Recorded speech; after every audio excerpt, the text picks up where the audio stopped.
Olá, semioticistas. Hoje trataremos da fundação da narratividade com Vladimir Prop. Dizer que nos primeiros vídeos do canal, uma espécie de introdução à teoria da semiótica, eu já havia comentado sobre esse teórico, sobre esse autor, Vladimir Prop. Hoje nós vamos sucintamente voltar a falar sobre esse teórico. Bom, a sua obra principal, ou em análise, é A Morfologia do Conto Maravilhoso. E ela constitui o fundamento inevitável de toda reflexão sobre a narratividade. Nós vamos lembrar aqui apenas traços gerais de uma obra bem conhecida. Ela foi publicada em russo na cidade de Leningrado em 1928, depois foi traduzida para o inglês em 1958 e depois para o francês em 1965. Teve uma nova tradução em 1970. E essa importante obra do formalismo russo tem sido objeto de inumeráveis comentários. Então, foi o estudioso Levi Strauss que a deu a conhecer na França em 1960, em um texto publicado sob o título de La structure et la forme, Réflexion sur un ouvrage, de Vladimir Prop. Bom, é necessário situar essa pesquisa no contexto dos estudos folclóricos, dominados por uma abordagem exclusivamente histórica. São fontes, são filiações, correspondências, genealogia dos contos. O autor próprio, ele estabelece como condição prévia o conhecimento efetivo do objeto conto em si mesmo. A análise de sua morfologia, ou seja, de suas regularidades e variações formais. Quer dizer, trata-se de estabelecer a constância dos elementos, dos personagens e ações e das relações, o encadeamento das ações que constitui a forma do conto popular. Ou, segundo os seus próprios termos, de fazer em palavras de próprio, a fazer a descrição dos contos segundo suas partes constitutivas e as relações dessas partes entre si e com o conjunto. Bom, tarefa que consiste, então, para retomar os termos de Ricoeur, em logicizar a narrativa e descronologizá-la, a menos em parte. Então, a morfologia de Prop caracteriza-se por 4 teses.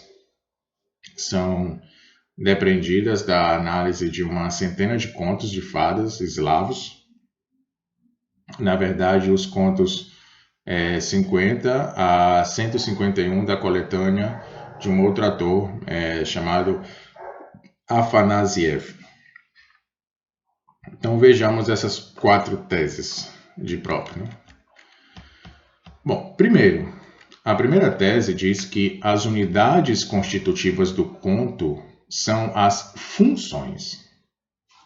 Então, elas definem-se pelo segmento da ação que denota, a saber, afastamento, interdição, fuga, transgressão, informação, engano, etc.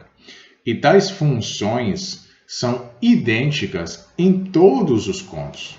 Qualquer que seja o revestimento figurativo que as particulariza, ou seja cenário, personagens, lugares, tempos, as funções são idênticas em todos os contos. As personagens são, pois, eliminadas, constituindo apenas suportes das funções. E elas são definidas unicamente do ponto de vista de sua significação no desenvolvimento da intriga. Atos idênticos, eles vão poder ter significações diferentes e vice-versa. Por exemplo, o casamento. O desenvolvimento da intriga estabelece, então, uma perspectiva teleológica englobante, e essa finalização sustenta a diacronia interna da narrativa. A segunda tese de Vladimir Prop diz que o número dessas funções é limitado. As ações e as personagens podem ser inumeráveis, multiformes, pitorescas. Elas apoiam-se, entretanto, em um número finito de funções. Segundo Vladimir Prop, são exatamente 31. As 7 primeiras, em letras do alfabeto grego, designam funções preparatórias. A primeira, que lhe sucede imediatamente, estabelece a carência. Depois, encadeiam-se brusca, luto, retorno, etc. E certos contos relançam, então, a ação e começa uma segunda série de funções, até o desmascaramento do vilão e a recompensa final. Essa limitação pode ser comparada ao número finito de fonemas em um sistema fonológico. A segmentação linear é bem orientada, precisando essa perspectiva teleológica de que falamos. A carência ou o dano, que são funções preparatórias, dá ao conto todo o seu movimento. Constitui o pivô da intriga, desencadeando a busca. Então, temos assim uma cadeia de funções: carência, partida, preparação, realização, reparação, retorno. Depois, intervenção do falso herói, nova partida, realização, que são combates, vitória, punição, etc., retorno, e o casamento do herói. A terceira tese de Prop, ela diz o seguinte: a ordem de sucessão das funções é constante. Elas se implicam umas às outras.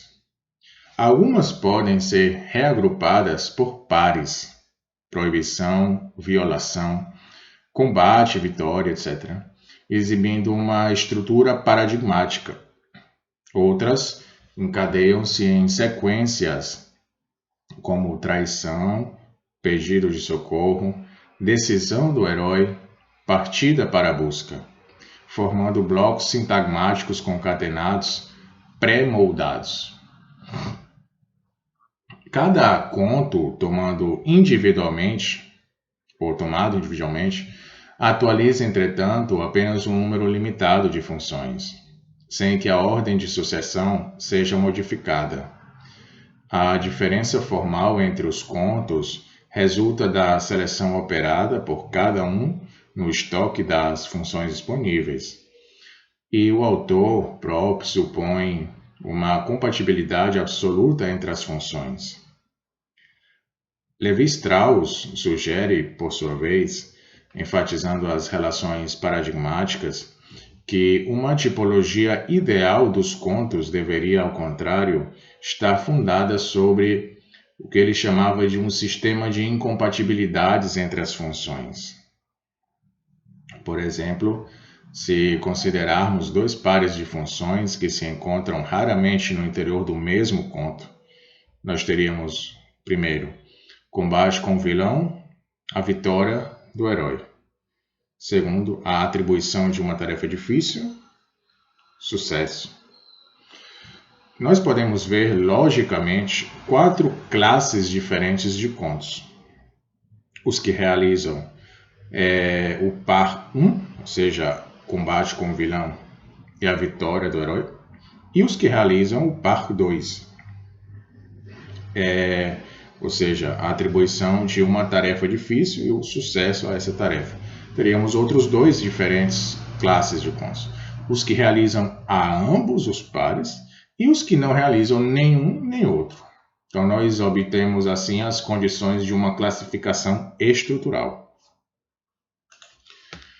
E a quarta tese proposta por Vladimir Prop diz que todas as funções conhecidas do conto definem um só tipo e se organizam segundo uma única narrativa.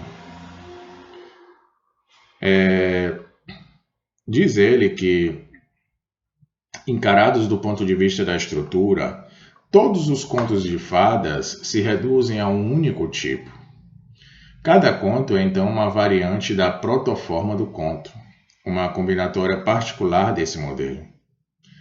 A fórmula narrativa de um conto particular poderia ser assim apresentada: